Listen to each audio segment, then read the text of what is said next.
今日係滯留杜拜嘅第5日啊！琴日呢，過咗最黑暗、最崩潰嘅一日。事緣呢，我本身係搭第一班首航安全返香港嗰班機嘅，即係3月4號夜晚10點零返到香港啦。咁我係買咗嗰張機票嘅，但因為我買嗰張機票嘅當日呢，我就諗住退返第一張，因為戰爭而開唔到嘅機票啦。佢就 refund 咗我新買嗰張機票，而唔係舊機票。咁就導致我去到機場 check in 嘅時候呢，佢揾唔到我個 booking。哇！唔知大家可唔可以感受到嗰種沮喪？我哋本身酒店嗰度呢，會同另一家人一齊返香港嘅，都係香港人嚟嘅。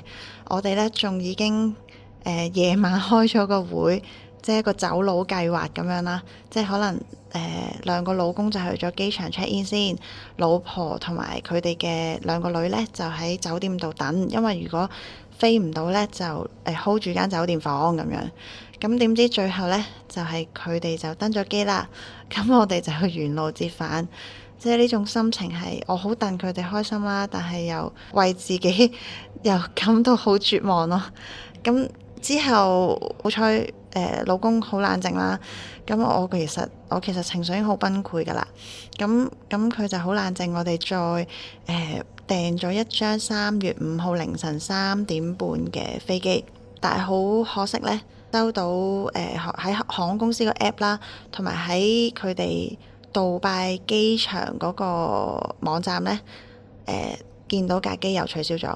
哇！嗰刻我真係差啲暈低啊！但係又要忍住唔可以喊喎，因為有個小插曲嘅。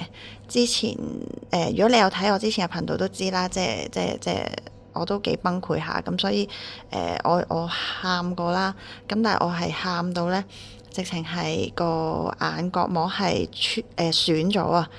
我不斷咁樣流眼水啦，跟住成隻眼紅晒啦，好痛啦，痛咗成日都未好返，所以第2日呢，我哋就出咗去睇眼科醫生。但係我非常之感恩啦，喺眼科醫生嗰度呢，遇到啲好好嘅醫生，即係佢知道，佢問我點解會咁啦，我話因為喊啦，即係因為最近發生嘅事啦。咁佢就講笑話氹我啦，啲護士嗰啲全部都勁好啦。其實一入去 reception 呢，可能大家都知發生咩事啊，所以對我哋係勁友善啦。跟住就用好快速秒速就幫我解決咗我嘅問題咯。我想講，即係杜拜嘅醫療係非常非常之好，因為我之前係不斷流眼水，流咗1日啊，一整日。我隻右眼不斷咁流眼水，但係咧佢哋幫我好似放咗一個 con 咁嘅物體，就阻隔咗我個眼角膜同個眼皮嘅摩擦。於是咧我就停咗眼淚水啦，即時。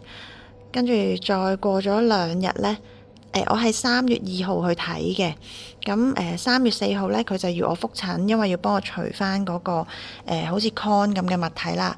咁我都有同醫生講，我話但係我3月4號搭朝頭早10點40分嗰班機走喎，可能嚟唔到覆診，因為覆診時間係晏晝1點40分。如果10點40分起飛呢，我哋7點就要到機場啦。咁所以我就同醫生講話，如果我真係嚟唔到覆診嘅話，你就祝福我啦，即係平安返屋企咁樣。咁就會由我自己去除嗰個 con 咁啦。咁點知我最後飛唔到呢？我返診所啦。咁診所啲人即係見到我開心得嚟又難過咁啦。不過佢見到我哋推晒篋去嘅，因為當時我哋已經買咗凌晨嗰架機。咁佢哋都即係幫我 check 咗啦，已經個眼角膜修復咗啦。跟住就同埋好恭喜我哋希望我哋可以返去啦咁。就喺佢哋診所等緊個醫療報告嘅時候呢，我哋就係嗰陣時發現咗原來架機又 cancel 咗。因為醫生成日同我講，佢話你唔好喊啊，即係點樣都唔好喊啊，因為你隻眼啱啱先好返咁樣。於是我忍住咗。個醫生就話嗱，嗰邊有間房咁樣，另外我哋呢度有廁所有水飲嘅，你哋當即係自己屋企，即係當自己地方得㗎啦咁樣。我係想講係超級窩心咯，反而呢下差啲感動到我流眼淚咯。我呢一刻仲喺酒店嘅，而家我錄影嘅時間係3月5號，咁沮喪嘅情況底下呢，我哋又再調整翻個人呢，就於是琴日搶咗3月6號都係10點40分由杜拜飛翻香港嘅航班，因為我哋發現呢，有一架叫做 EK380。咁就朝頭早10點40分嗰班呢，連續2日都係成功可以起飛嘅，所以我哋就不計成本買咗。因為其實經濟位而家係搶唔到㗎，大家搶啦，好似搶演唱會咁樣啦，基本上買唔到經濟位㗎，你冇可能買到，所以我哋最後係冇辦法嘅底下呢，就買咗商務，即係 business。我想講咁大個女都未坐過 business 嘅，咁冇諗過第一次坐呢，就係為咗逃難。好啦，講完呢啲咁嘅自身感受之後，我都好想多謝喺呢個旅程上面不斷即係安慰我哋嘅朋友啦，甚至係可能未見過面嘅網友啦，你哋真係超級好，做咗好多訪問啦喺今次嘅旅程，因為好多人想知呢邊嘅近況，咁又冇可能派記者嚟啦，咁就淨係靠我哋呢啲滯留嘅香港人。而我想講，我哋會接受訪問呢，真係淨係因為想被關注，同埋奢望可能未必係包機，可能有包車，因為好似台灣呢，就已經有包車可以由杜拜可以去到阿曼，係一個即係可以值得信賴嘅司機咁樣啦。咁另外英國亦都開始撤僑啦，但係呢個都唔緊要啦，因為而家最緊要就係聽日可以飛到。我出呢條片嘅時候呢，希望我已經喺香港。咁到時就可以再同大家報平安。係咯，仲有啲嘢想講嘅，太多嘢想講，因為今次呢個經歷一定係畢生難忘㗎。好多謝喺呢度認識到嘅每一位啦。我哋喺呢度認識咗一班一齊滯留嘅香港人，即係真係患難見真情。大家都為咗大家上飛機，即係上到飛機而好開心啦。但係又大家都為咗大家上唔到飛機嘅好擔心啦。即係我哋不斷咁好努力咁互相交換嗰啲資訊。我想講，我哋啲資訊係比入境處 send 俾我哋嘅快速好多。我成日覺得，即係就算你冇包機可以體諒啦，咁冇包車。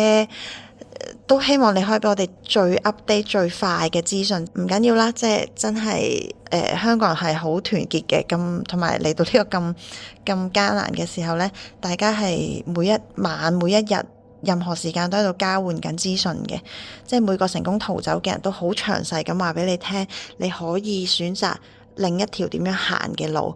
咁亦都好感動，識咗好多係其他國家嘅旅客啦，因為佢哋係好慘啊，即係比我哋仲慘。我哋亞洲已經開始飛，但反而有啲歐洲嘅滯留嘅旅客，佢哋係唔知幾時可以飛，因為由杜拜飛返歐洲呢，一定要經呢啲咁嘅中東國家，咁所以佢哋呢，反而係好難飛返去佢哋嘅國家，除非唔知點樣兜大圈。我都會繼續為佢哋祈禱，因為佢哋真係好好，有好多係可能酒店每日都撞到啦，大家直情會一齊眼濕濕啦，會攬住大家啦，又即係一傾就好投契啦。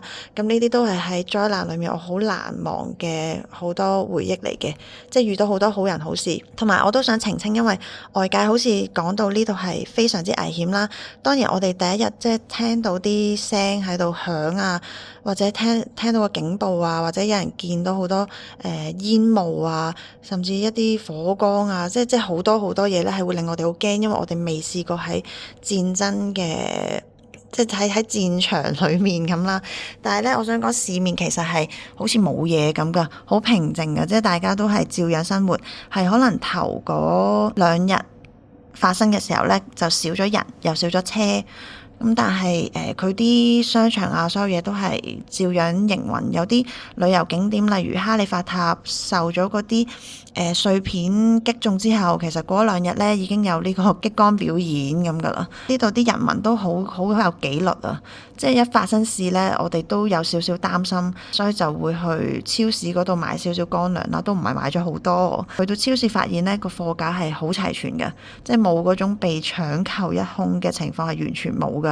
同埋呢度啲人，即係住喺呢度嘅人呢個樣都好寬容嘅。咁原因呢，係因為杜拜真係一個好勁嘅國家啦，我形容即係佢哋嘅防禦系統係好勁啦。因為今次伊朗發過嚟呢邊嘅無人機啊，或者導彈呢，係反而係成個暫時呢5日戰爭裏面係最多㗎，但係呢邊嘅防禦系統呢係全部攔截咗㗎，所以係其實喺呢度係好安全嘅。而只不過點解咁多人擔心又急住走呢？因為驚個戰事，第一驚個戰事會突變啦，又驚因為其實佢哋咁樣無端白事打阿聯酋，驚阿聯酋即係之前網上睇啦，咁當然網上而家好多嘢都唔知真定假，因為好多假消息，但係就有傳阿聯酋想參戰啦，因為無端端俾人打啊嘛，咁如果佢真係參戰呢，咁就慘啦。咁所以我哋就咁急住返香港咯。我驚啲航空公司唔夠膽飛啊，好似國泰咁已經話停飛去到3月14號。另外就係因為好掛住香港嘅 Teddy Coffee 啦，同埋我哋嘅屋企人啦，同埋朋友啦，都呢次經歷有好慘嘅感受，但係都勁開心。嗰種開心係即係可能我同老公好耐冇揾嘅朋友，可能講緊小學啊，或者係真係 N 年冇揾嘅朋友都有，即係message 我哋關心我哋嘅狀況啦。有啲朋友係直情係夜晚凌晨咁樣都仲喺度 cap 緊啲飛機圖俾我睇，話邊啲機會已經飛咗，你哋嗰度已經有機飛去印度啊定點樣，係逐個航班咁樣 cap 俾你睇喎，咁樣幫你追蹤啦。有啲就好緊密咁幫我同入境處聯繫啦，甚至聯繫咗東張西望啦。所以冇錯，你哋之前睇到嘅東張西望阿 Yan 呢，就係我本人啦。即係總之佢哋用盡方法，有聯絡香港嘅旅遊發展局，聯絡好多佢哋可以做嘅嘢，佢哋都已經做晒，甚至開始幫我監察呢邊嘅杜拜機場嘅網。所以我真係超級多謝呢班朋友同埋一班不斷為我哋祈禱嘅教友，因為佢幫咗一個好大嘅忙，就係即係除咗祈禱之外，佢哋幫我哋揾到杜拜嘅即係我哋教會喺杜拜嘅分會啊，搭上搭啦，咁就好多人一個搭一個咧，就俾我哋識到呢邊杜拜酒店嘅經理，直情係仲要咧係識講廣東話噶，佢真係幫咗我好多，喺你百忙之中仲要咁樣去幫我真係好感動，因為佢哋呢排嘅查詢係超級多，佢哋係好忙，所以人在異鄉遇難，但係亦都可以識到一世嘅朋友咯。我哋等所有我哋群組嘅人一齊離開咗之後，一定要嚟一次世紀聚會。有一個好慘，有一個女仔係自己一個人嚟，所以冇人同佢講嘢，自己一個人困喺酒店，其實真係好沮喪。所以我同佢一齊傾電話嘅時候，大家係雖然第一次傾電話已經係哇，好似係講到斷唔到咁樣啊。今次真係除咗好傷心，但係識到好大班朋友，仲有一家人呢，咁就佢哋係本身同我哋一齊搭琴日嗰班機，但係佢哋走咗，我哋未走呢。佢哋係勁擔心我哋咯。咁又係不斷咁幫我哋追蹤住我哋聽日嗰班機嘅狀況啦，不斷為我哋打氣啦，叫我唔好氣餒啦，真係超級多，仲有好多人要多謝嘅。不過呢度講唔晒啦，我已經盡量騰空我個篋啦，希望可以買多啲呢度最好嘅手信就叫開心果朱古力啦，因為可以多謝到每一個喺呢件事上面俾精神支持我哋嘅人，因為真係好難過呢段時間，好難捱過去，特別係咁一波三折啦。所以希望我哋香港見。突發啊！突然間，即係其實我哋聽朝已經準備飛，突然間又收到杜拜嘅 alarm，係呢幾日來從冇收過嘅，除咗第一日之外。之後我哋就嘗試 Google Map 定位啦。我哋個定位呢落咗海啊，從來未試過。我諗係干擾啲信號，令到即係可能有導彈射過嚟，射唔到機場附近範圍，所以啲飛機就冇導航，起飛唔到咯。哇，好黐線啊！呢件事真係夠啦，好癲啊！我覺得成件事太刺激啦！啊，做乜係咁搞杜拜啊？夠啦！我哋而家已經拉晒窗簾，盡量遠離啊！要冇事啊！ The next day，而家係3月6號朝頭早6點鐘，我哋準備去機場啦。今次第一次坐商務，原來坐商務呢係會有架車嚟你間酒店度接你嘅。呢2日都冇乜胃口啊，可能一日食1餐半咁樣。而家終於好似有啲胃口啦。我而家好興奮啊！有得上機啊！琴日驚到喊啊！呢幾日真係無辜啊，大佬，無端端咁樣滯留搞餐懵。我哋兩個琴日驚到攬埋一嚿啊！我哋香港見啦，睇啲 coffee，直路啦，你終於行去登機啦！呢條路真係每一步都唔容易啊！準備起飛啦！最緊張嘅一次啊，要平安啊！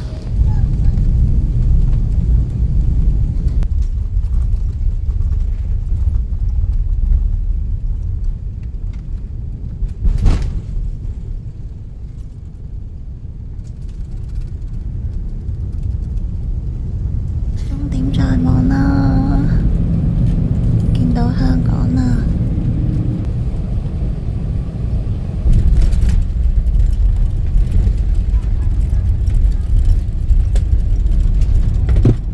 再一次多謝你選擇阿聯酋航空，衷心希望你享受咗一段愉快嘅旅程，並期望喺不久嘅將來可以再一次與你見面。多謝各位，晚安。拎咗行李啦，我哋返嚟啦！